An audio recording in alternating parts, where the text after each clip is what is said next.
아버지 하나님, 은혜를 감사합니다. 주님께서 사랑하신 저희들 한 사람 한 사람을 우리 주님의 은혜로 말미암아 오늘도 지어지고, 오늘도 보호받으며, 오늘도 강건하여지며, 오늘도 결국은 주님의 이름으로 승리하는 귀한 종들로 삼아내시고자 저희들에게 이와 같이 말씀으로 찾아오시고 말씀으로 새롭게 하여 주실 것을 생각할 때 감사 찬송 드리지 아니할 수가 없습니다. 오늘도 주님의 말씀을 듣게 하시는 주의 성령의 도우심을 따라서만 들을 수 있도록 역사하여 주시옵소서. 예수님의 이름으로 기도드립니다. 아멘. 자, 우리 하나님의 말씀 나눕니다. 오늘도 어제와 같은 본문인 이사야서 61장 1절로 3절의 말씀입니다. 이사야서 61장 1절로 3절입니다. 함께 읽겠습니다.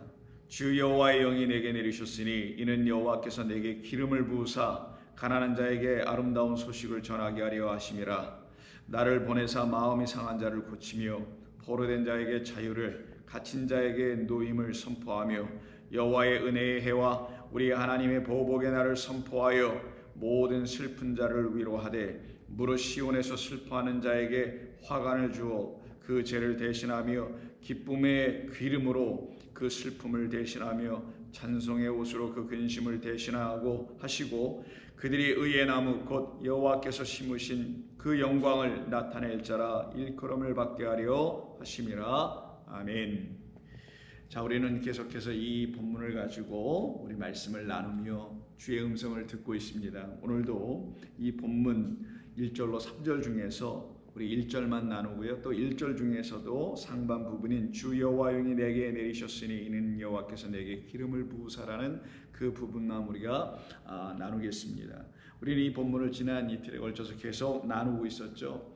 우리 사울을 통해서 또 아합 왕을 통해서 악한 영을 갖는다는 것이 무엇을 의미하며 그 같은 귀신 들린 상태에 있는 이 모든 땅을 향하여 우리 주님이 오셔서 깨끗한 영이라는 성령, 거룩한 영, 거룩한 말씀으로 오신 우리 주님께서 그 악한 귀신을 몰아내시는 이야기, 그것이 바로 구원이다. 그것을 이루시기 위해서 십자가에서 그 모진 고난을 당하시며 당신의 목숨을, 생명을 우리에게 내어주신 것이다. 이때 우리에게 내어주신 생명, 목숨이라는 것은 그의 육적 생명을 말함이 아니라 우리의 육이 그와 같이 멸망당하여야만이 진정 우리에게 참된 생명, 아버지의 생명이 우리에게 넘겨질 것이다라는 것을 보여주시고 그걸 직접 주신 사건이 십자가다라는 거예요. 그래서 하나님의 말씀을 가지고 하나님의 말씀으로 이 땅에 오신 우리 주님께서 정말 우리에게 주시는 생명이라는 것은 하나님의 말씀 안에 있는 생명을 우리에게 주시려고 하신 것이었으며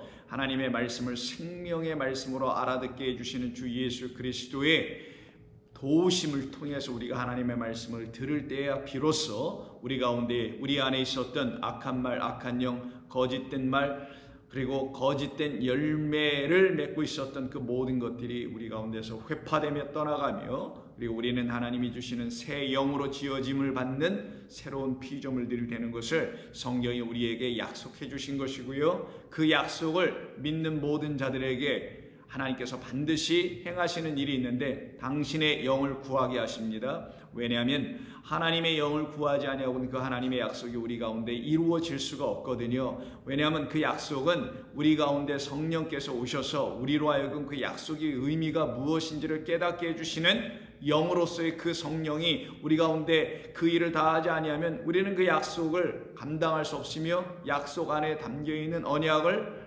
갖는, 그래서 언약의 백성이 되지 못하기 때문입니다. 그래서 우리가 성령을 구해야 하는 것이죠. 근데 그 성령이 우리 안에 있지 아니하여 사울처럼 아합 왕처럼 혹은 여타의 수많은 이 땅의 사람들에게 있었던 그 악한 영이 있었던 것처럼 그와 같은 상태에 있는 우리에게 다윗이라는 종을 보내셔서 그로 말미암아 수금을 타게한다고 하지만 수금을 하프니까 연주하게 하여서 그의 악한 영을 그에게서 떠나가게 했다라는 이야기를 우리가 들었던 겁니다.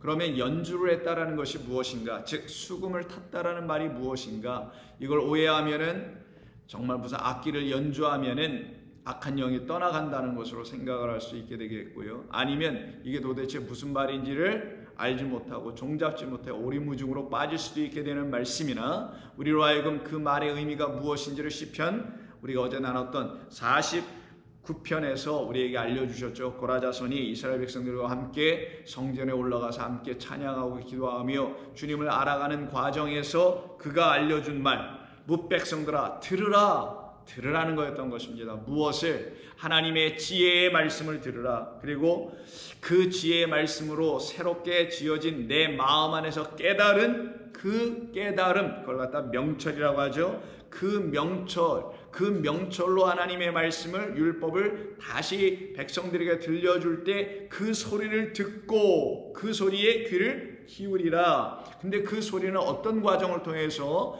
우리 모두에게 들려지냐면 비유를 통해서 들려질 것이다. 그래서 49장 4절에 우리가 읽었던 게 이거죠. 내가 비유에 내 귀를 기울일 것이다. 이렇게 되는 거예요.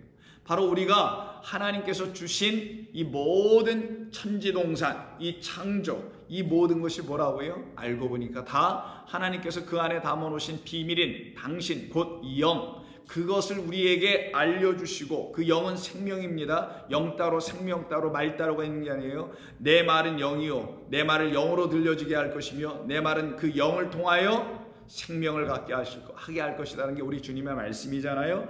그러니 그 모든 비유에 담아놓은 것들은 전부 다 보이는 것들이다. 그 보이는 것들은 하나님의 그 비밀 신비, 그것을 우리에게 알려주시려고 잠시 우리 눈에 보이는 것이나, 비유는 비유를 풀어주는 자가 있어야만이 그 비유 안에 담아놓은 본래의 뜻과 그 의미를 알게 되는 것처럼, 이 세상 만물을 지어놓으신 그 분으로 말미암아 그 만물이 왜 지어졌는지를 그 뜻으로 깨달아 알게 해주시는 하나님의 영이 우리 가운데 오지 아니하면 그 창조는 우리에게 아무런 의미와 아무런 소용이 없게 되는 것이죠. 마찬가지로 그렇게 비유의 귀를 기울이라고 합니다. 그런데 여기서 한 발 더 나가서 이 시편의 기자 고라 자손 중에 한 사람이 뭐라고 하냐, 수금으로 라고 하는 말을 갖다 붙이더라는 거예요. 여기서 다윗이 탔던 사울의 그 악령을 내몰아냈다고 하는 그 수금의 이야기가 여기서 나오더라는 거예요. 그래서 우리가 사무엘상 16장서부터 19장에서 언급되고 있었던 이 수금으로 연주하는 그 다윗의 그 행위가 도대체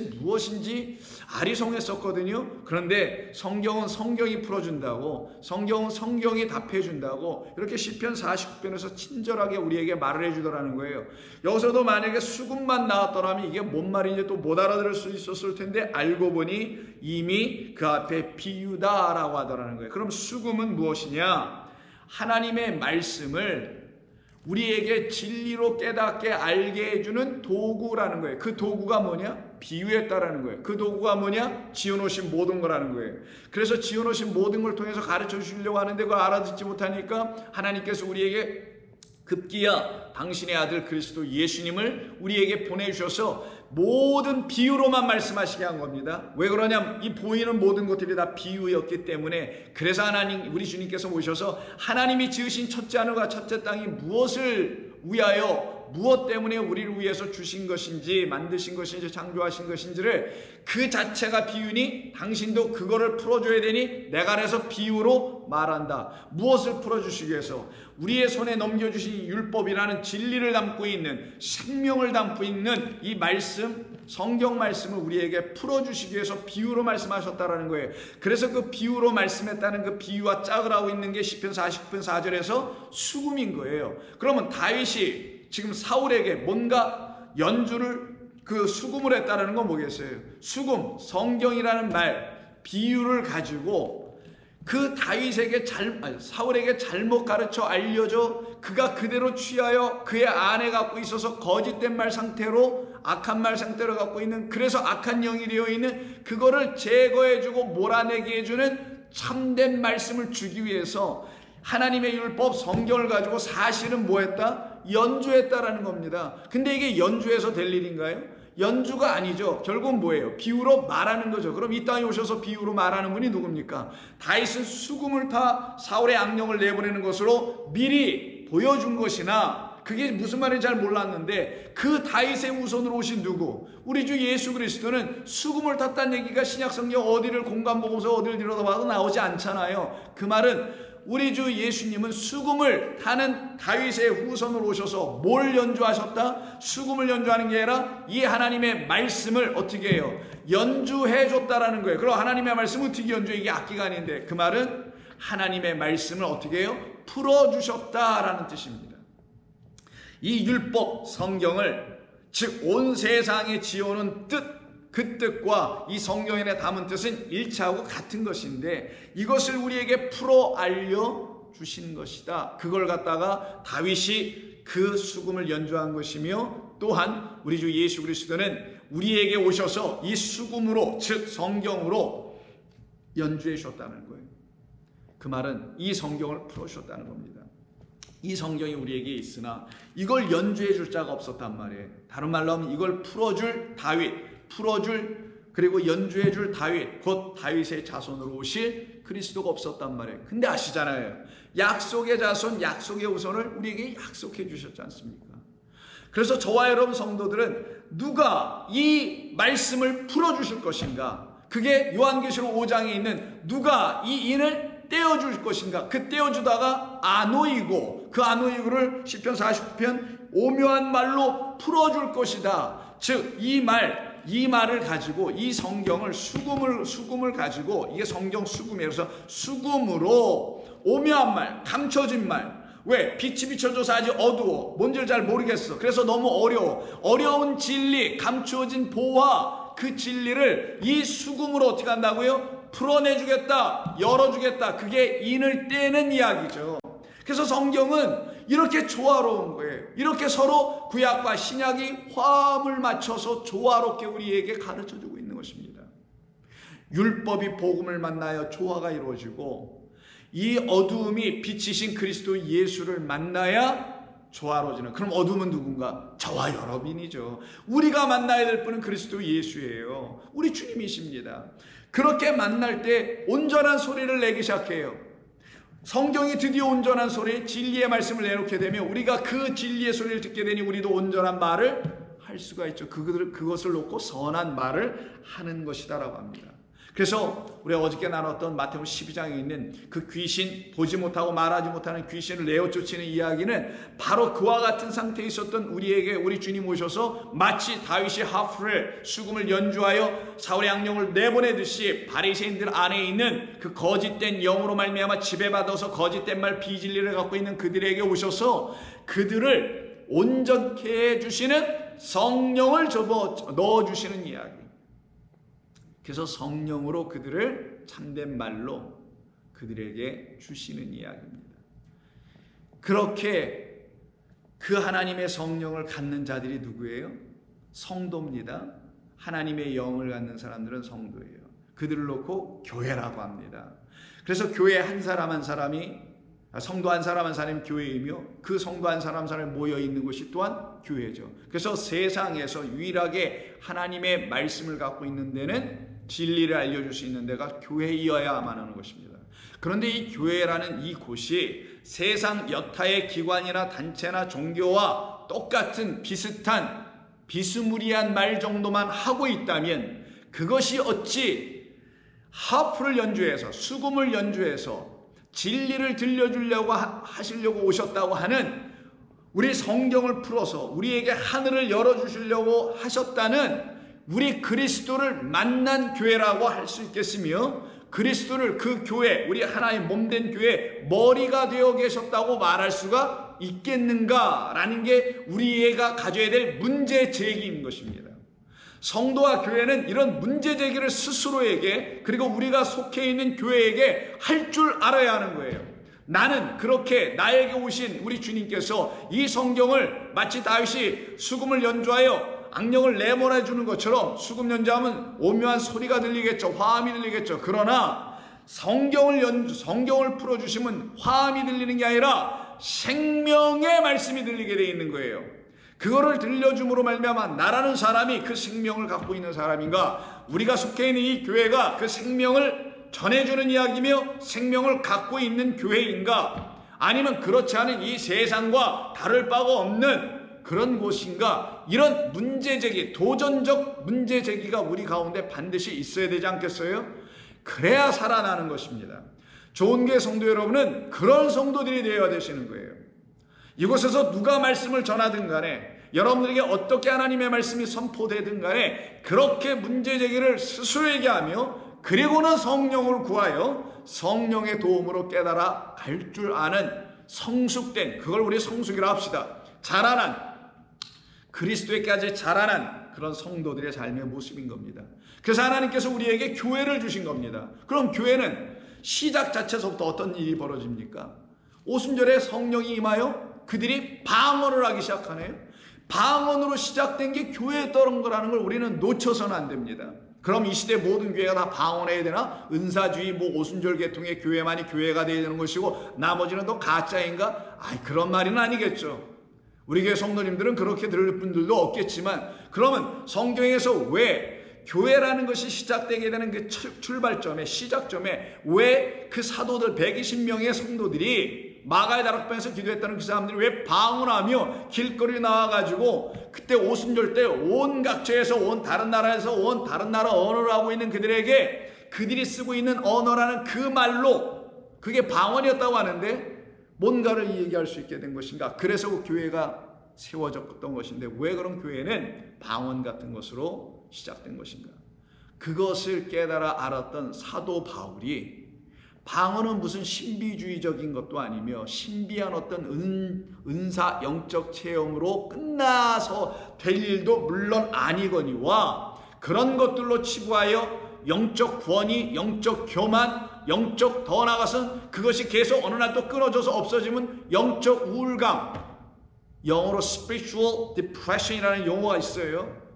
영적 pride, spiritual pride에 올라갔다가 뚝 떨어져서는 영적 디프레션에 걸려버리는 상태가 되지 말아야 하는데, 어떤 사람들에게 이 방언은 그와 같은 역할을 하고 있더라는 거예요. 그러나 본래 교회에 하나님께서 방언이라는 것을 주신 것은 그런 목적으로 주신 게 아닙니다. 그래서 고린도전서 14장을 보시게 되면은 방언에 대한 이야기가 나옵니다. 근데 방언은 큰 범주 아래서 이해해 볼 때는 하나님께서 교회에 주신 은사죠.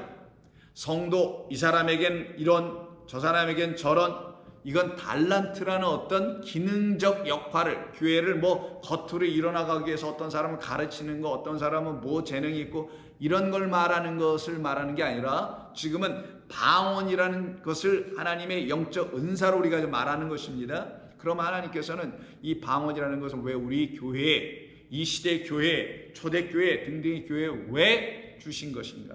그것은 쉽게 오늘 이렇게 생각하면 여러분 답이 나올 수 있습니다. 당시의 초대교회는 이 하나님의 말씀을 가르칠 수 있는 사람들이 사실 없었어요. 사도 바울과 같은 준비된 사람들이 많지 않았습니다. 그래서 하나님께서 어떻게 하십니까?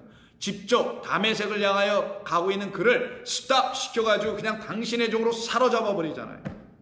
이런 방법을 통하여 하나님의 전권적인 주권 하에서 당신께서 데려다가 직접 성령을 주시고 친히 가르쳐서 그렇게 말씀을 전하게 하셨던 거예요. 그런데 이게 지역으로 확장되면 교회라는 것이 세워지죠. 지금 같은 이런 교회는 물론 아닙니다만은 개별적인 사람들이 하나님의 말씀을 듣고 하나님을 영접하는 역사가 나타나는데, 이들이 공동체를 이루어갑니다. 335 모여들게 되죠. 그때 그 공동체 안에 하나님의 말씀이라는 것이 도대체 무슨 말인지를 이해를 서로가 못하니 하나님께서 그와 같은 성도들에게 무엇을 주신 것이냐? 방언을 주신 것입니다. 어떤 사람들이, 몇몇 사람들이, 아니면 전 회중이 전부 다 방언하더라는 거, 어느 날 갑자기 왜 방언을 하게 하셨을까요? 방언을 하시게 하는 데는 이유가 있었던 거예요. 그 이유는 뭡니까? 하나님의 말씀은 본래 너희들이 지금 방언을 할 때 아무도 방언을 다 하고는 있지만 서로가 방언하는 서로들도 무슨 말인지를 모르면서 말을 하고 있다는 게 방언입니다.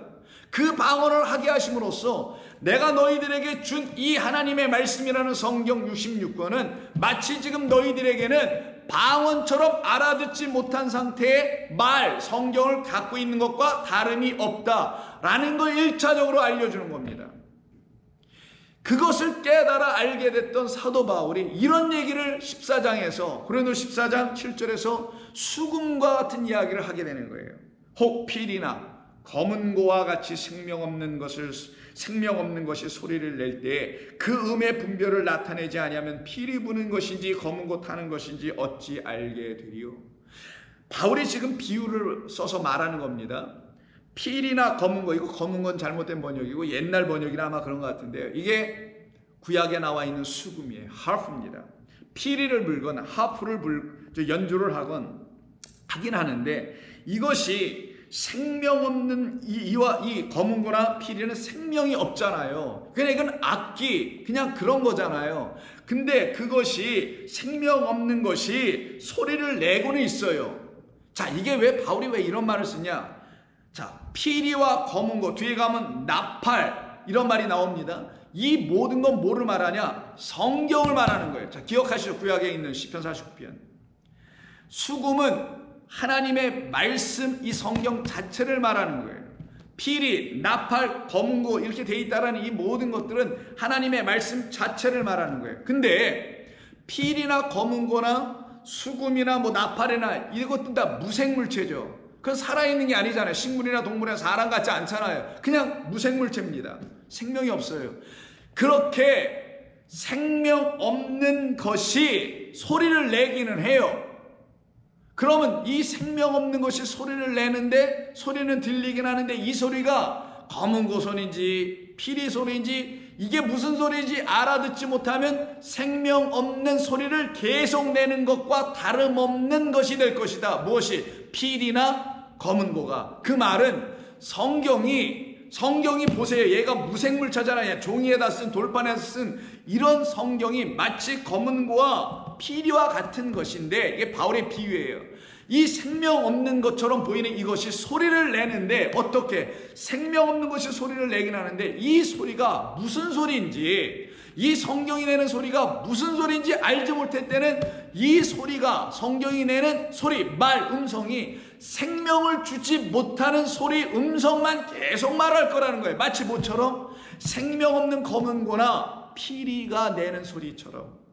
그런데 생명 없는 검은 고나 피리가 어떤 조화로운 소리, 화음을 내는 소리, 1도, 2도, 3도를 명확하게 잘 섞어가면서 우리가 듣기에 참 좋은 소리, 편안하게 하는 소리, 화음 있는 소리, 최고의 음악이야 라고 말할 만한 그런 소리로 딱 들려줄 때는 저 검은 고와 저 피리가 비록 생명은 없어도 보기에 하나도 생명인 것 같아 보이진 않아도 실상 없기도 하고 그런데 나에게 참 조화로운 소리를 들려주네 라고 하는 게 구약에서 다윗이 수금을 연주했다라는 의미인 거고, 그러나 우리에게 바울이 지금 비유로 설명해 주는 것은 우리도 마찬가지로 피리와 검은 고에 해당되는 성경을 갖고 있는데 이것도 생명 없는 것이다. 보기에는 겉으로 보기에는 어디 이게 생명이 있어요? 살아있지 않지. 그런데 이 성경이 다윗의 후손으로 오신 그리스도, 그가 십자가에서 죽임당하시고 우리에게 생명을 주시네. 그의 생명은 말이요 영이니 그가 우리에게 성령이라는 말로 오셨다. 그걸 풀으면 진리의 영이라고 하는 거예요.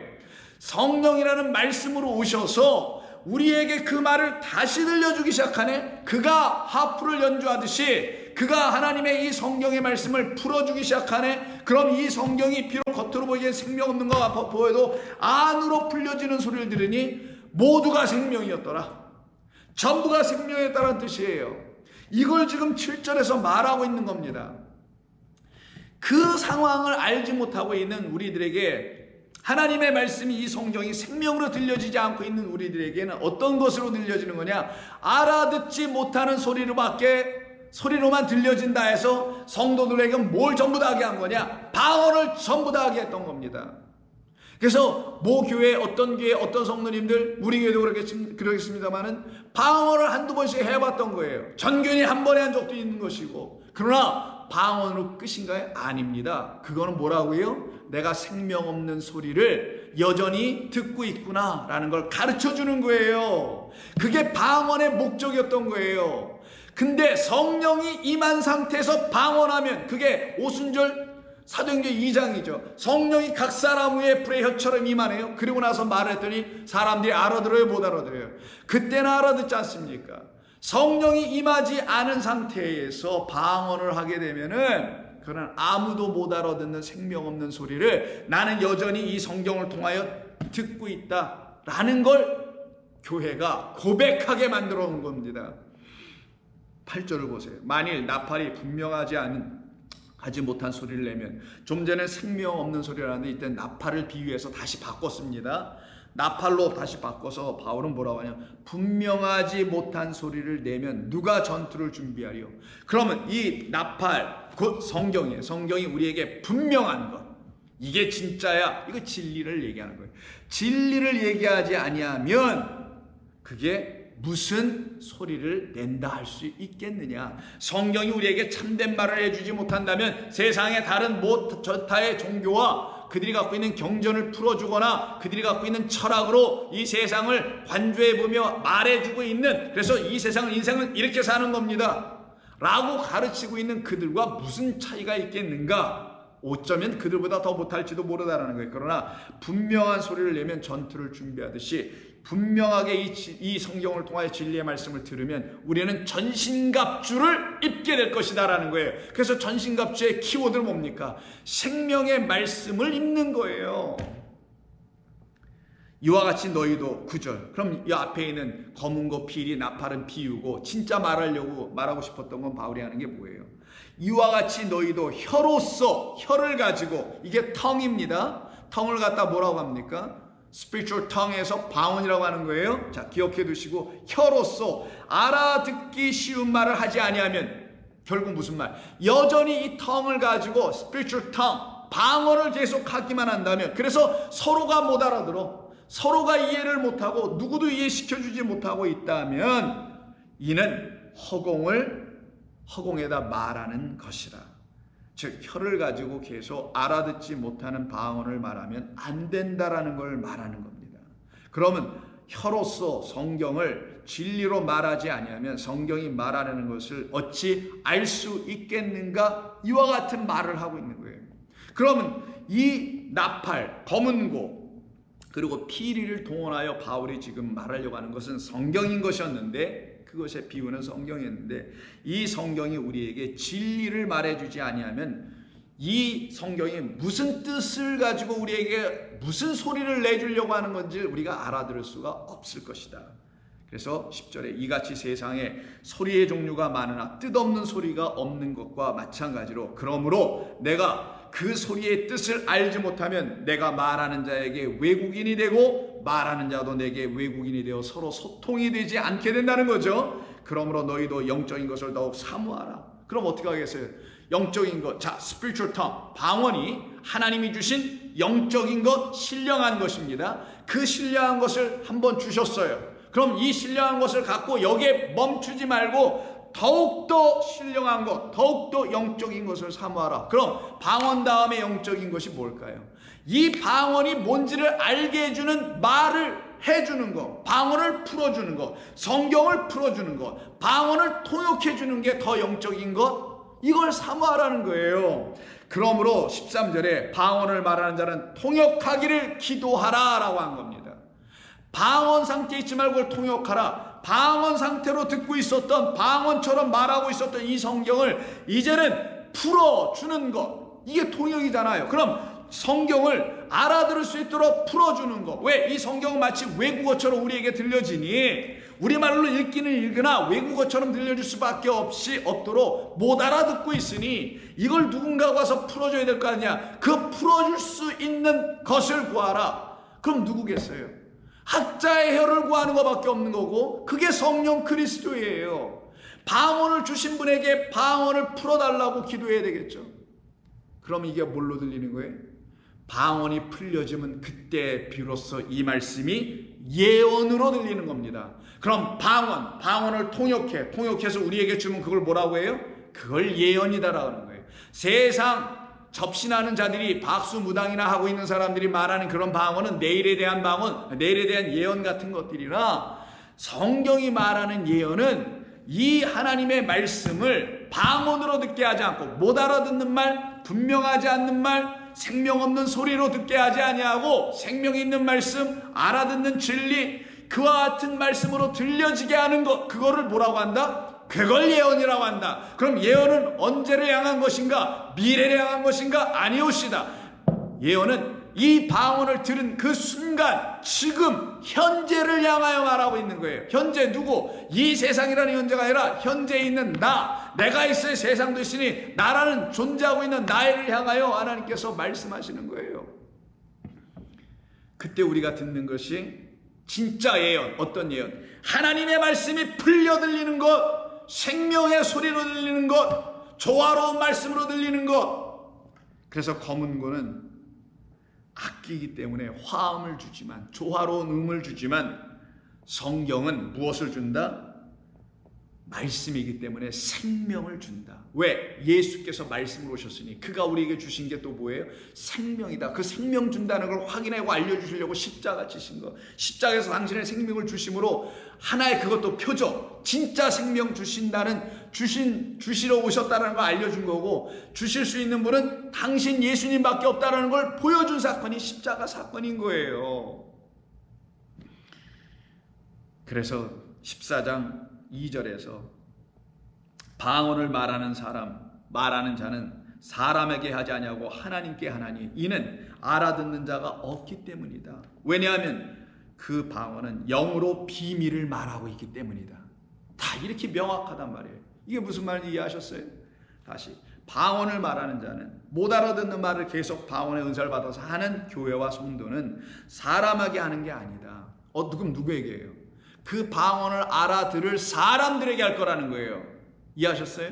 방언은 못 알아듣잖아요. 사람에게 말하면. 그러나 그 방언은 어떤 다른 사람들에게 하기 위하여 지금 하고 있는 것뿐이다. 방언을 말하는 자는 사람에게 하지 아니하고 하나님께 한다. 엘로힘에게 한다. 엘로힘 누구? 하나님의 말씀들이 된 자들만이 이 방언을, 성경을 들려주면 그때 그들은 다 이해하게 될 것이다. 방언은 그런 목적 때문에 1차적으로 준 것이다. 근데 방언이 반드시 어떻게 돼요? 성령으로 통역이 돼야 된다. 이 방언으로 우리에게 써주신, 알아듣지 못하는 상태로 우리에게 주신 이 말씀은 성령을 통하여 통역돼야 된다. 왜? 이 방언은 영으로 비밀을 말하는 것이기 때문이다.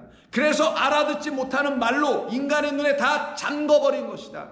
잠겨진 것이다. 풀려지지 않은 것이다. 왜? 영으로 많이 비밀을 우리에게 알려주시기 때문이다. 그럼 비밀, 성경이 갖고 있는 비밀은 뭐예요? 복음의 비밀, 그리스도예요. 하나님의 비밀로 오신 그리스도, 그분에 대하여 증거하기 위해서 이 말씀을 뭘로 써놨느냐? 영으로 써놨다라는 거예요. 이건 지금 사람의, 인간의 육으로 볼 땐 육으로 써있는 것으로 보여서 그냥 막 읽어대고, 히브리어를 읽든 한라어를 읽든 한국어를 읽든 영어를 읽든 막 읽어대서 아무렇게나 말을 해버리면 그거는 영으로 비밀을 말하는 게 아니고, 누구든지 성경을 딱 읽으면 도대체 무슨 말인지 모르겠습니다라는 말이 나올 때까지 읽어야 되는 거예요, 사실은. 근데 처음부터 이걸 막 알아들어. 왜? 신학교를 갔거든. 신학교에서 이렇게 저렇게 가르치는 사람을 선생으로 두고 배웠기 때문에. 예수님 뭐라고 합니까? 너희는 선생을 두지 말라. 선생 오직 누구뿐이다? 기억나세요?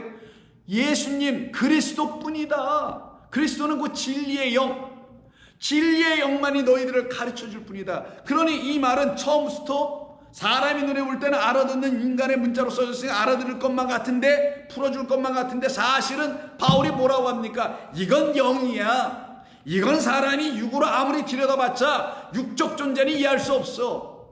그런데 이걸 왜 그렇게 알아들을 수 없는 방언으로 써놓은 것이냐? 이유는 이 말씀은 하나님께 하는 거기 때문에, 이 말씀은 하나님께서 당신의 영을 가진 또 다른 엘로힘, 하나님의 말씀들이 된 자들은 신들이다 라고 하는 그 하나님께 해야 될 거기 때문에. 깨달으셨어요? 그럼요. 그게 바로 2절의 뜻이란 말이에요. 그래서 영으로 비밀을 말한 것이었다. 그럼 영이 와야지만, 이 말씀이 영으로 들려져야만이만, 이 말씀이 영으로 풀려져야만이만, 이 말씀이 그리스도 예수 다윗의 후손으로 성령으로 다시 들려져야만이 그때 이 안에 있는 모든 비밀, 그리스도에 대한 비밀이 풀려질 것이다. 하늘의 그 영광이 무엇인지를 보게 해주실 것이다. 그거를 계시가 보여진다고 하는 거예요. 계시된다고 하는 겁니다.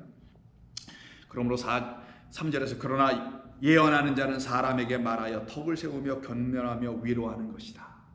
방언으로 끝나면 안 된다는 거예요. 더 큰 영적인 것을 사모하라. 신령한 것을 사모하라. 그게 방언을 통역해줘요. 풀려주는 것 갖다가 예언하는 것이다. 그래서 예언이 나오는 거예요. 그러면 예언은 무엇일까요? 그냥 아무렇게 미래를 말하는 거 아니라 그랬죠. 그 예언은 미래에 대해서 추측하고 예측하고 하나님이 이렇게 하신답니다, 저렇게 하신다라는 걸 예언하는 게 아니에요. 그래서 13장 그 앞에 있는 13장 1, 2절을 보세요. 여기에 키가 다 있어요. 세상 기독교가 말하는 그런 예언하는 게 아니고 세상 불교 잡신교들이 말하는 그런 예언이 아니란 말이에요. 내가 사람의 방언과 천사의 말을 할지라도 그 말을 하면서도 방언의 은사를 받아서 하면서도 이 성경이 하나님의 사랑에 대해서 말한다라는 걸 그 방언으로 풀어내주지 못하면, 방언은 하늘의 말이에요. 세상 말로 세상 사랑 얘기하는 걸 풀어내지 말고 성경을 함부로 세상 우리의 경험 속에서 알게 됐던 인간 사랑의 그 수준으로 이 성경에 있는 하나님의 사랑을 풀지 말고 얘기해 주지 말고 방언과 천사의 말, 그러나 그 말을 주셨던 이유는, 말라크에 그 말을 주셨던 이유는 이 하나님의 말, 영의 말씀을 진리, 곧 사랑에 대한 이야기라는 걸 말할 수 있어야 된다라는 거예요. 그런데 그걸 말을 못하면 무엇이 되냐? 하나님 우리에게 주신 은사, 사자까지 보내셔서 우리에게 하나님의 말라크의 음성까지 들려주셨다 할지라도 그 말을 가지고 사랑을 내가 갖지 못한다면 꽝이다. 그럼 그들은 어떻게 해요? 고작 세상의 사랑 이야기만 할 것이다라는 거예요. 13장 1절, 내가 사람의 방언과 천사의 말을 할지라도 사랑이 없으면, 이걸 자꾸만 오해해가지고 열심히 예수님 믿고 성실하게 주님을 섬기고 은사도 있고 모두 있는데 사랑이 없어, 이렇게 가르쳐줬잖아요. 행위가 없어, 누구 이웃을 돌보지 못해, 어디 가서 신방 못해, 어려운 사람 돕질 못해, 이러면 꽝이다. 물론 겉으로 보일 땐 그거 정말 꽝이죠. 행위가 없는 믿음일 수 있죠. 그러나 그 행위는 진리에 기반한 행위를 야고보가 말한 것이지 사람들이, 이 세상 사람들이 만드는 그런 행위를 말하는 게 아니잖아요. 여러분들은 그렇게 듣고 계시라 생각합니다.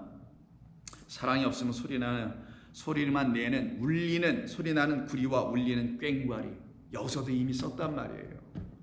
그걸 나팔 소리, 피리 소리, 검은고 소리, 생명 없는 소리를 내는 것이다. 그게 바로 우리였다라고 하는 거예요. 하나님의 말씀을, 진리를, 하나님의 말씀을 진리로 듣지 못하면 이 안의 사랑은 그 하나님의 사랑으로 우리에게 오지 않는다라는 거예요. 우리가 감동받아야 될 사랑은 이 말씀을 진리로 들려주셔서 참된 말씀을 들려주실 때 갖게 되는 아버지의 사랑을 가지고 우리가 감동돼야 되는 것이지, 하나 우리 예수님 십자가에 죽으셔서 나 같은 죄인 한 사람을 얼마나 고맙고 감사한가. 그래서 내가 어떻게든지 그분에게 갚을 길이 없으니 세상에 사랑하라고 하니, 서로 사랑해, 내 제자라니 내가 나가서 사랑하리다, 이런 걸로 배웠단 말이에요. 이런 걸로 지금도 가르치고 있고 보니까. 그러나 저와 여러분은 하나님의 말씀을 수금으로 연주해 주시는, 이 수금을 연주해 주시는, 이 말씀을 풀어주시는 그리스도 예수로 말미암아 진리 참된 영으로 말씀을 들어야만이 하나님의 이 모든 말씀, 하나님이 향하신 모든 이야기들이 정말 하늘의 아버지의 영원한 사랑으로 들리기 시작하는 겁니다. 그래서 2절, 내가 예언하는 능력이 있어 모든 비밀과 모든 지식을 알고 또 산을 옮길 만한 믿음이 있을지라도 사랑이 없으면 꽝이다. 근데 이 사랑정을 전부 다 오해시켜버렸죠. 여러분 이제 이렇게 이해하고 읽으셔야 되는 거예요. 사랑이 없으면 꽝이다.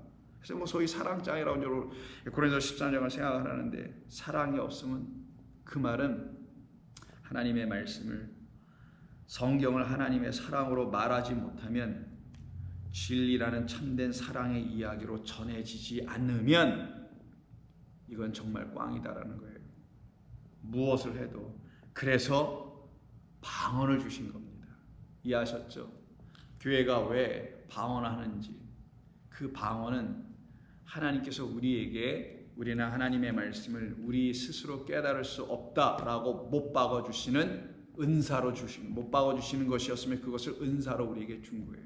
그래서 방언을 한 번이라도 해보신 분은 그렇게 알고 방언을 여러분 내가 한 것이었구나 라고 깨달으셔야 되는 거고, 그리고는 그렇게 내가 방언을 했으니 내가 통역을 해야 되는 거였구나. 그럼 통역은 누가 해주나? 내가 스스로 못하고, 나는 그 말이 뭔 말인지 모르는 거니까, 내가 성경을 모르는 거니까 성령이 내게 오셔서 통역해 주셔서 나를 진리의 말씀을 갖게 해주는 걸 예언하는 자. 그래서 14장 1절에서 뭐라고 합니까? 그래서 6절에서 뭐라고 하냐? 그런지 형제들아, 내가 너희에게 나아가서 방언으로 말하고 그걸로 딱 끝나버린다면 안 되지 라고 하면서 방언으로 말은 했으나 계시와 지식과 예언과 가르치는 것으로 말하지 아니한다면 너희에게 무슨 유익이 있겠는가?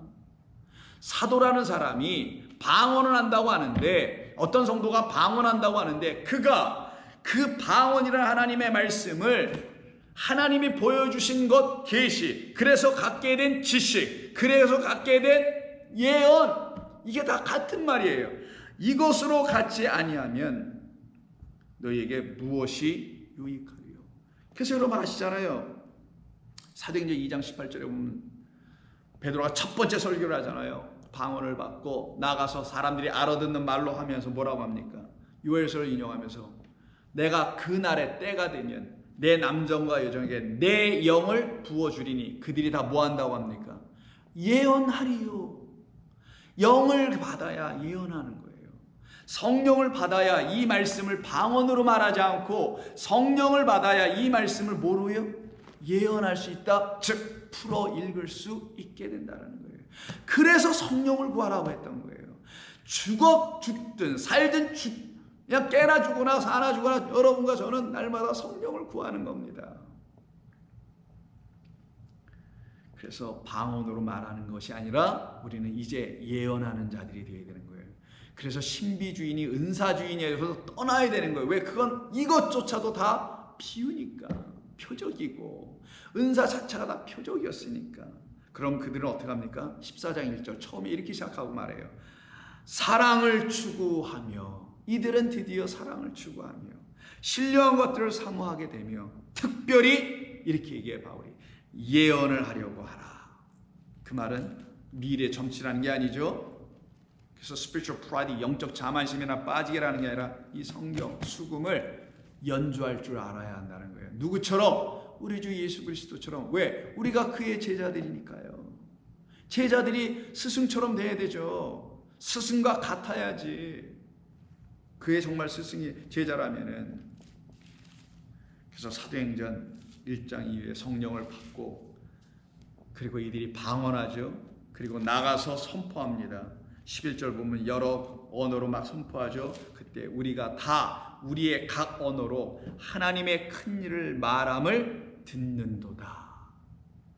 방언은 그거였던 거예요. 사람들에게 이 성경이 말해주는 하나님의 크고 큰 일, 우리에게 뭘 주시는 일? 당신의 생명을 주시는 일. 당신의 생명, 영생을 주시는 일. 육으로 끝나지 않고 영으로 당신에게로 오게 하시는 그 일, 그 위대한 일을 성경을 풀어 이야기하는 자들. 그래서 곧바로 14절에 더 이상 방언하지 않아요. 베드로가 방언 딱 끝나고 뭐합니까? 히브리 말, 아람어로 자기의 동족들에게 설교를 한단 말이에요. 성경을 풀어줘요. 그때 나온 게 2장 18절, 그때 내가 내 영을 내 남종과 여종들에게 부어주리니 그들이 예언할 것이요.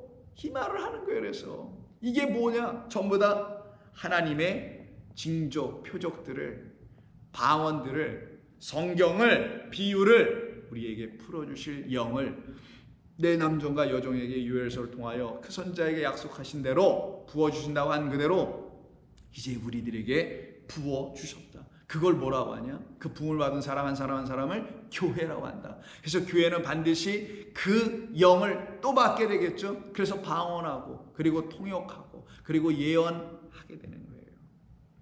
이것을 지금 이 시대의 교회에게 어떻게 말하는 겁니까? 초대교회나 지금은 뭐가 다르겠어요? 그래서 지금도 방언이 터지는 거예요. 사람들에게. 그 방언하셨던 분들은 알으시라는 거예요. 바로 나에게 성경을 깨달아 알으라고 하나님이 내게 방언하게 하신 거구나 라고, 예언하라 하신 거라는 걸 알고 이제는 여러분들이 하나님의 말씀 그렇게 사모하여 취하는 겁니다. 그래서 이사야 61장 본문 1절에서 주 여호와 영이 내게 내리셨으니, 1차적으로는 그 영으로 오신 우리 그리스도시며, 이사야며 또 오순절에 그 성도들, 초대교회 성도들이었으며, 바울이었으며, 고린도교회 성도들 중에 어떤 사람들이었으며, 이 시대 성도들 중에 어떤 사람들이 바로 주 여호와 영이 내게 임하셨으니라고 담대하게 말할 수 있지 않겠어요? 어떤 사람들이에요? 바로 방언 말하다가 이제는 이 수금이 우리 주님께서 연주해 주심으로 풀어주심으로 그 하늘의 신비 비밀 그것이 내게 보여진 사람들을 갖다가 뭐라고 한다? 그들이 바로 주 여호와의 영이 임한 사람들이다라고 하는 거예요. 그들이. 그럼 여러분들이 되는 거 아니겠습니까? 이들이 드디어 복음의 일꾼이 되는 거예요.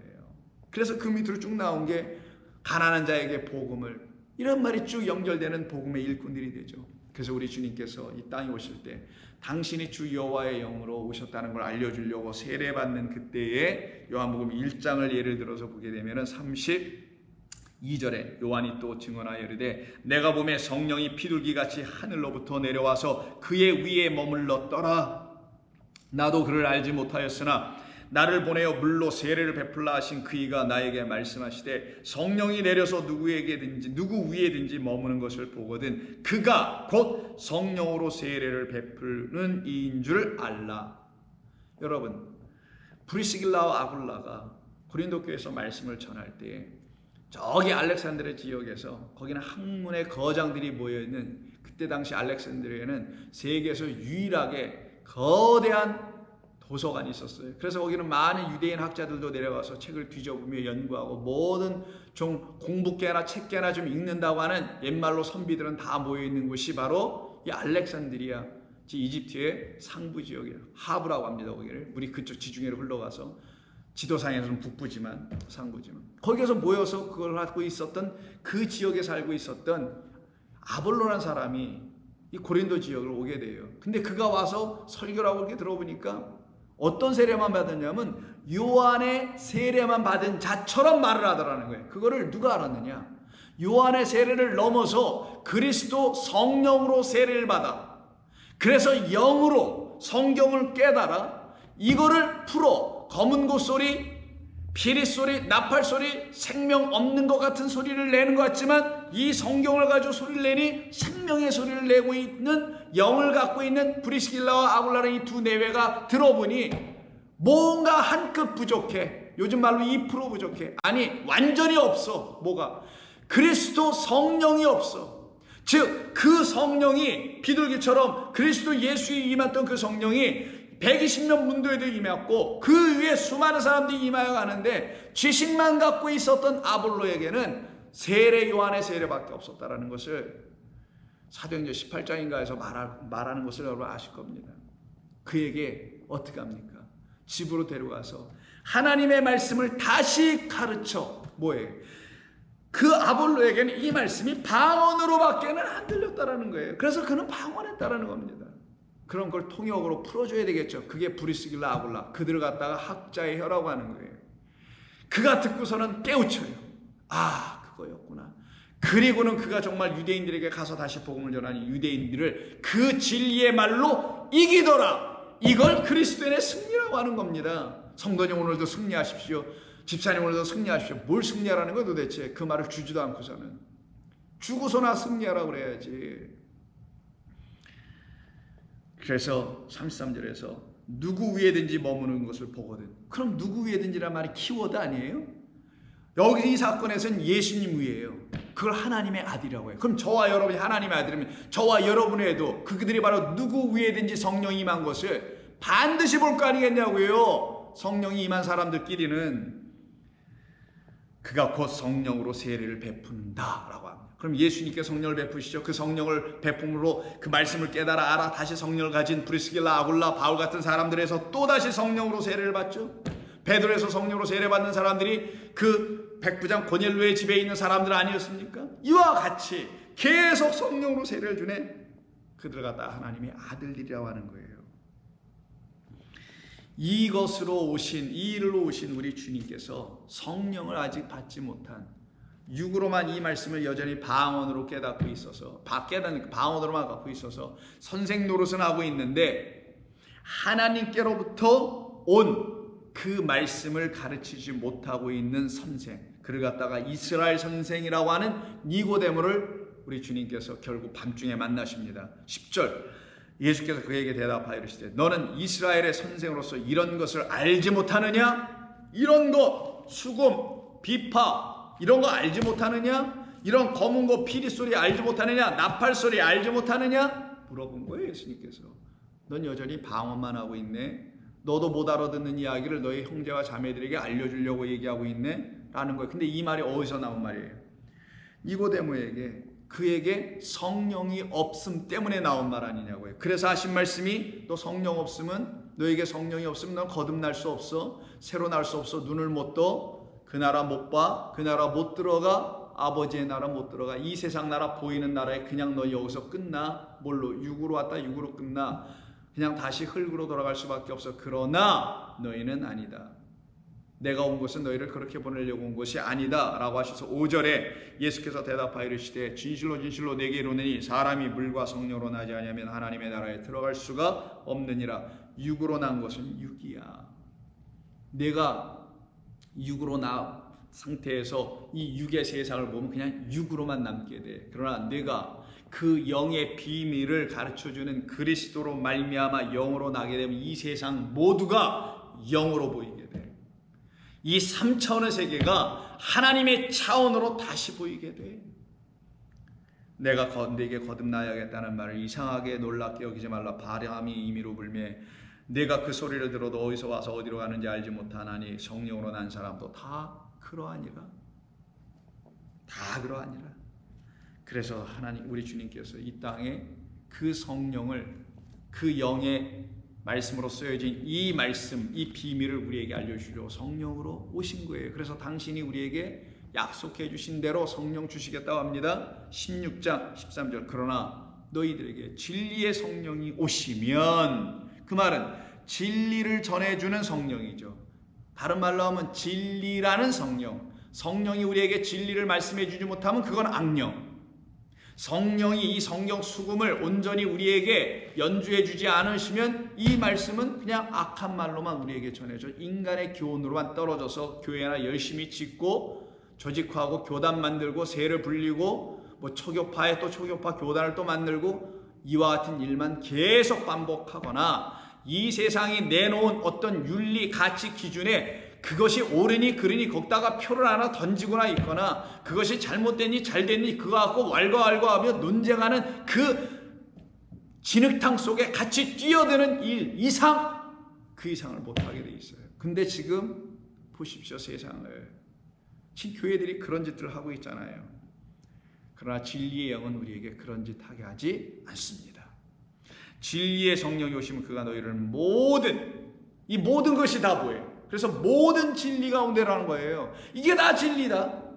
그래서 옛날에 우리 조선시대나 그 이전에 어떤 시대에 우리 선비들도요. 초야에 묻혀서 글을 읽으면서 나름 이 세상 지어놓은 만물을 놓고 이 만물의 뜻을 알려고 초야에 묻혀서 애를 쓴 사람들이 한둘이 아닙니다. 그들이 나름 그 당대에 자랑하고 내놓았던 최고의 학문이라는 무슨 학 이런 학문들을 가지고 조선은 뭐 대표적인 게 성리학이라고 하죠. 이런 걸 가지고 되게 이왕은 그 성리학을 완전히 완성해서 학문적 이론적으로 체계를 딱 만들어 놓은 사람 뭐 이런 등등으로 여러분 학창시절 다 배운 거 아니에요. 그것들 왜 한 거냐고요. 그런 것을 나름 이 세상을 보는 세상을 가지고 진리를 알아보려고 했던 거예요. 모두가 다. 하물며 그때 당시는 그렇게는 됐는데 어찌 세상을 통하여 진리를 알려주겠다고 이 땅에 오신 우리 주님을 믿고 있다는 우리가 이 진리 가운데로 인도함을 못 받고 있다면 이 교회나 저 교회나 이 세상의 어떤 교회든 그 교회에 어떻게 성령이 있다고 말할 수 있겠냐고요. 그러나 진리의 성령이 저와 여러분에게 오시면 왜? 기도했으니까, 구했으니까 우리 모두를 그 진리, 모든 진리 가운데로 인도하시리니 이 모든 말씀이 다 진리로 들려지게 할 것이니라는 말이에요. 그가 말하는 자가 스스로 말하지 않고 오직 들은 것을 말하며 장래일을 너희에게 알리시리라. 이때 장래일이 뭐예요? 그게 예언. 이 비밀을 알려준다. 장래일 우리가 무엇을 어떻게 알고 살아가야 하는지, 그리스도인으로서 어떻게 이 땅에서 남은 육신의 삶을 어떻게 살아가야 하는지, 어떤 행위를 해야 하며 어떤 선한 일을 해야 하며 이 세상이 알 수 없는 오른손의 일들이 할 수 있는 일들, 왼손의 일들은 전혀 모르는 일을 해야 하는 일, 그게 우리 그리스도인들이 해야 할 우리의 미래의 일들입니다. 그것을 하도록 우리에게 알려주시겠다. 장래일이에요 그게. 그가 내 영광을 나타내리니 내 것을 가지고 너희에게 알리시겠습니다. 무릇 아버지께 있는 것은 다 내 것이라. 그러므로 내가 말하기를 그가 내 것을 가지고 너희에게 알려줄 것이다. 그가 누구예요? 바로 당신이 영이 되어 오신다는 진리의 영. 그래서 우리 주님은 떠나신다라고 얘기하는 겁니다. 그때 막 마음에 근심이 가득한 제자들에게 16장 6절 이하에 근심하지 말라 하시면서 뭐라고 하시냐. 7절. 그러나 내가 너희에게 실상을 말하노니. 여러분의 성경책에 지우라 그랬죠. 이거 실상이 아니에요. 진리, 알레테이아입니다. 똑같이 진리를. 그래서 내가 너희에게 진짜 것을 말해줄게. 진리를 말해주기 위해서 내가 반드시 떠나가야 해. 이 말이에요. 진리가 너희에게 오기 위해서는 그 영으로 내가 너희들에게 다시 와서 그 진리를 너희에게 줘야 하니 나라는 육은 떠나가야 해. 내가 떠나가는 것이 너희에게 유익이라. 내가 떠나가지 아니하면 보혜사 성령이 너희에게 오시지 아니할 것이요 가면 내가 그를 너희에게 보내리니 그가 와서 죄에 대하여 의에 대하여 심판에 대하여 엘렌코 하나하나씩 깨우쳐 줄 것이다. 깨우침을 받을 때 내가 갖고 있는 옛것이 책망받고 쫓겨나가야지. 그 7 귀신 들어와서 나를 또다시 악령의 상태로 끌고 가고 있는 그 7 귀신 쫓겨나가고 새 7 영이 들어오게 해야 될 거 아니겠냐. 그럼 반드시 어떤 과정이 있어야 돼요? 죽는 일, 그걸 책망이라 한 것뿐이에요. 이 책망의 역사가 우리 가운데 일어나야만이 당신의 말이 우리 안에 비로소 딱 자리 잡고 들어와요. 귀신이 이 집 저 집 돌아다니다가 내가 있었던 그 집에 깨끗하게 비워지고 청소가 되어 있는데 아주 깨끗하네, 너무 깨끗하네, 성령이 없네, 저 집은 내 거야 하고 다시 찾아 들어오는 일이 일어나지 않아야 될 거 아니겠냐. 그러려면 주님의 말씀, 그가 연주하여 그가 풀어서 하늘을 보여준 그 나라를 알려준 그 말씀 우리 가운데 가득해야 될 거 아니겠냐고요. 그들을 놓고 그 앞에 장 8장 31절에서 그러므로 예수께서 자기를 믿은 유대인들에게 이들만이 내가 유대인의 왕이라고 하는 그 왕은 주님은 이런 사람들에게 왕인 거예요. 이 유대인들에게 그랬어요. 너희가 내 말에 거하면, 내 말 안에 거하면, 그 말은 내 말이 너희 안에 있으면 참으로 내 제자가 되고 그때 너희들은 비로소 내 말의 안에 있는 내가 풀어주는 말을 듣고 진리를 알게 될 것이다. 진리를 알지니 그 진리는 또 무슨 일을 하냐? 너희를 자유케 하리라. 어디서부터? 종의 삶, 종된 삶에서. 뭐의 종?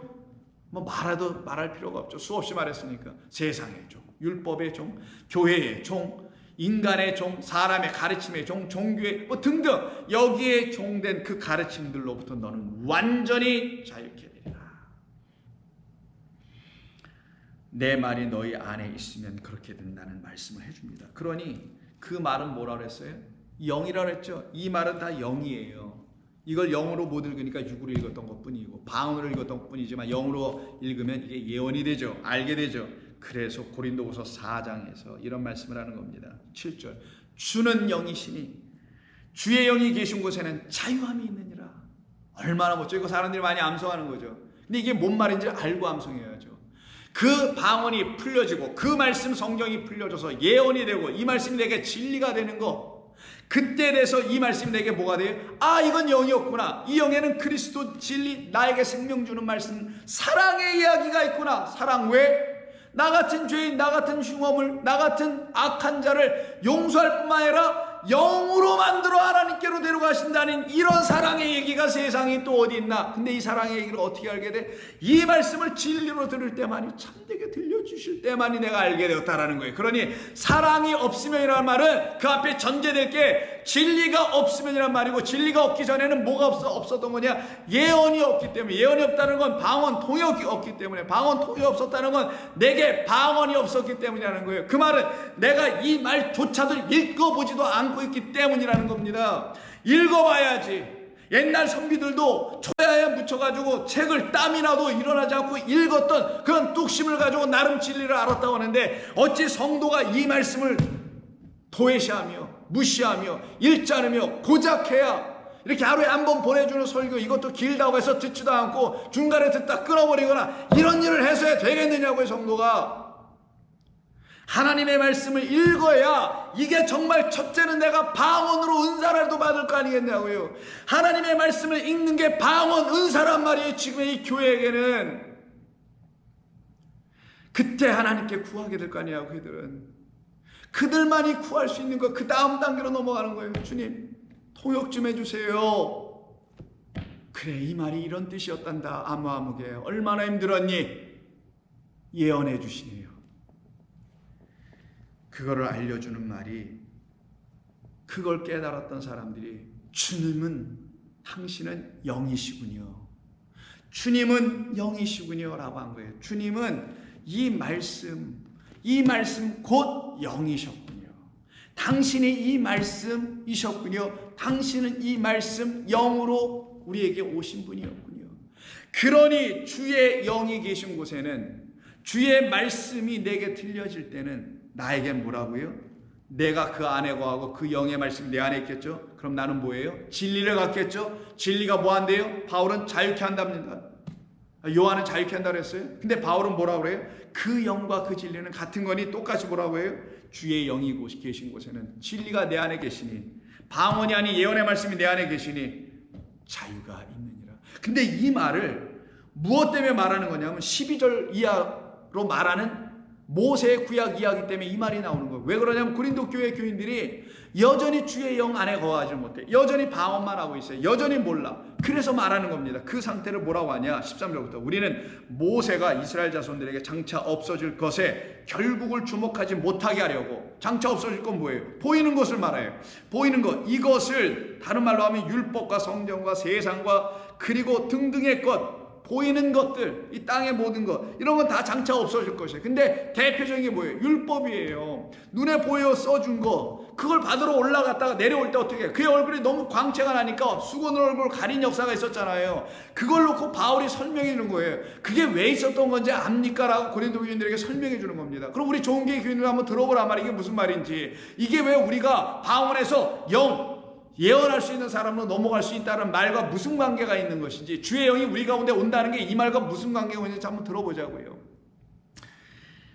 장차 없어질 것, 결국은 주목하지 못하게 하려고, 그것을 바라보게 하지 않으려고, 율법과 성전과 이 눈에 보이는 걸 주목하게 하지 않고 보이지 않는 그것을 보게 해주시려고 수건을 그의 얼굴에 쓴 것 같이 아니하더라. 수건을 쓰면 안에 게 안 보여주니까 수건을 벗어내야 되겠죠. 그럼 모세 얼굴에 광채가 있어요? 그럼 수건으로 광채를 잠시 가렸어요. 그건 뭐예요? 진짜 빛으로 올 또 다른 모세. 그 모세, 그리스도란 모세는 세상의 빛으로 올 건데, 그가 와야만이, 지금 모세는 비유고, 그가 모세라는 육적 모세는 지금 하나님을 가리고 있는 자지만, 진짜 모세가 오면 그 가려진 모세로 말미암아, 즉 육적 예수로 말미암아, 다른 말로 하면 보이는 말씀, 이런 성경으로 말미암아, 성전으로 말미암아, 율법으로 말미암아 하나님이 여전히 가려져서 그 비밀 가운데 감춰져 있는데, 그러나 이걸 잠시 가려놓은 것 뿐이고, 왜 가려놓은 거냐? 진짜 보여줄 거 보여주려고. 그러나 수건을 걷어낼 일이 올 것이다.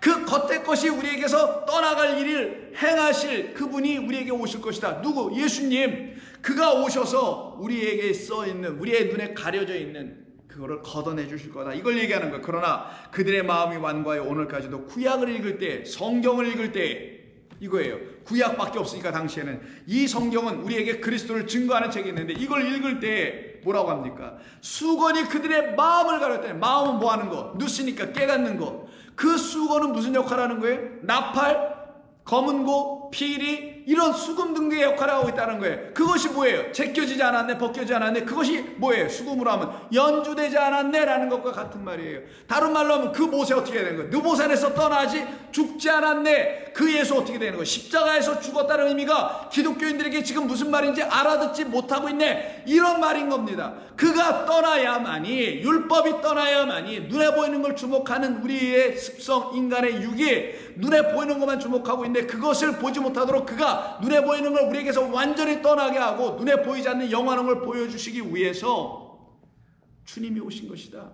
그래서 우리가 구약을 읽을 때, 성경을 읽을 때에 수건이 벗겨지지 아니하고 있으니, 여전히 구약을 수건 가린 채로 읽고 있으니 이게 보여지겠느냐고, 안 보여진다는 걸 비유로 말하는 거죠.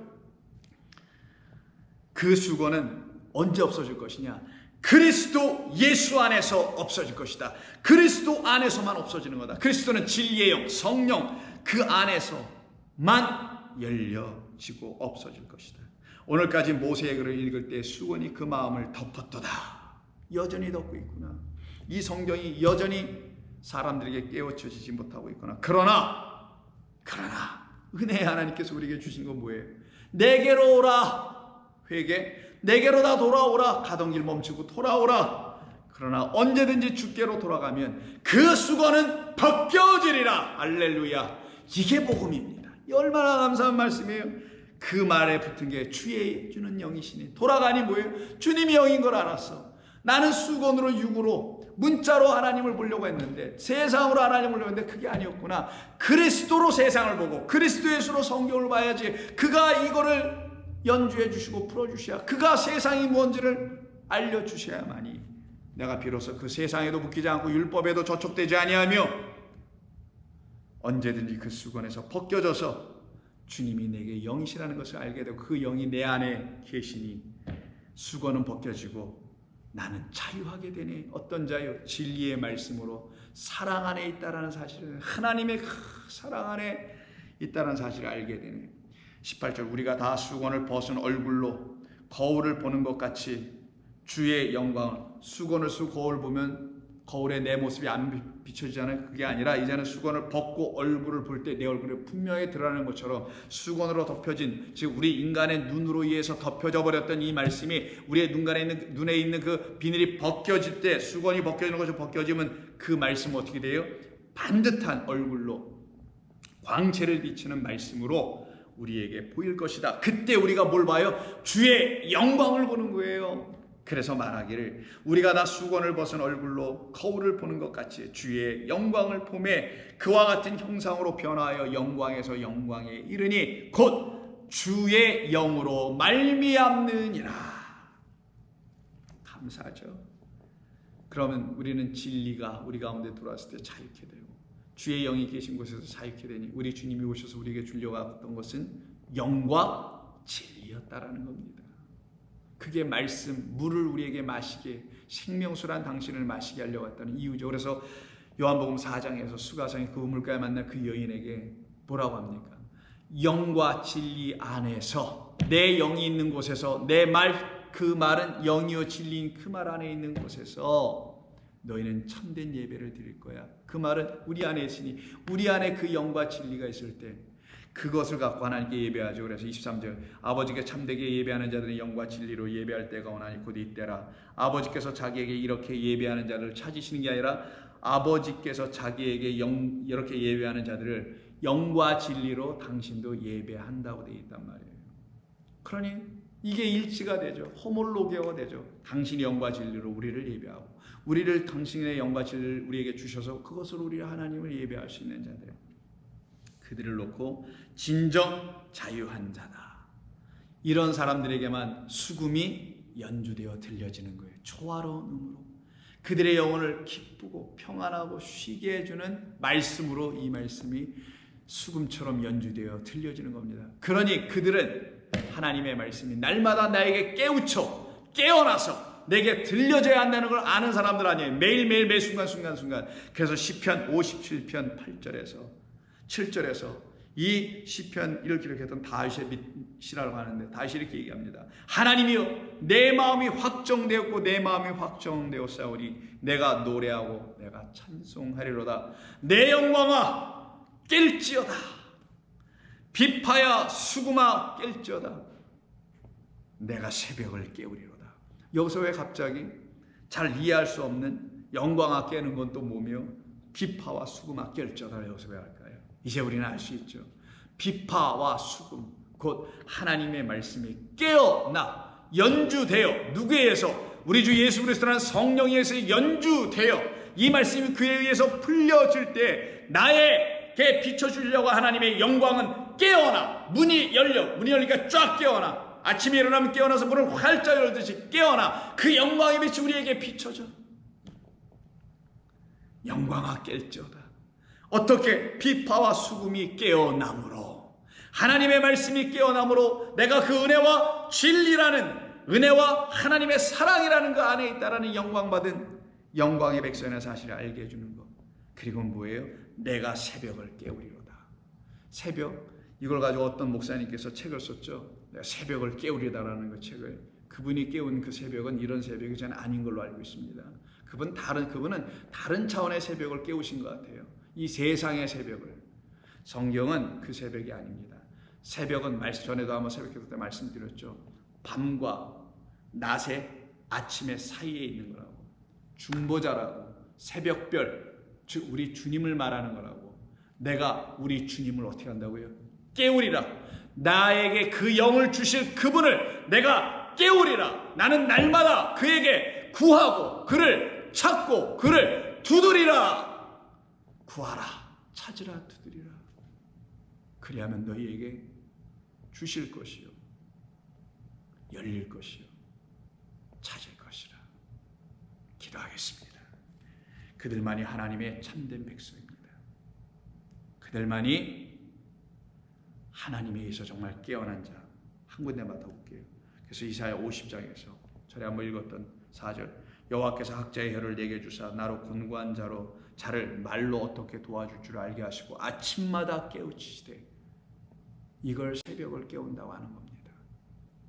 그런 책들에서 말하는 그런 게 아니라 나의 귀를 깨우치사 내 영광아 깰지어다 비파야 수구마 깰지어다. 내가 새벽을 깨우리라.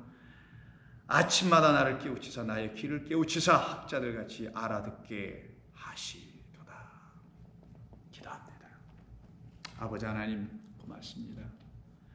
저희들에게 주님이 주신 이 말씀을 통해서 우리들의 영혼을 평안케 하시고 우리들을 당신의 자녀로 삼아내시는 그 일을 이루시기 위해서 주 여호와의 영을 우리에게 지금도 부어주시니 감사합니다.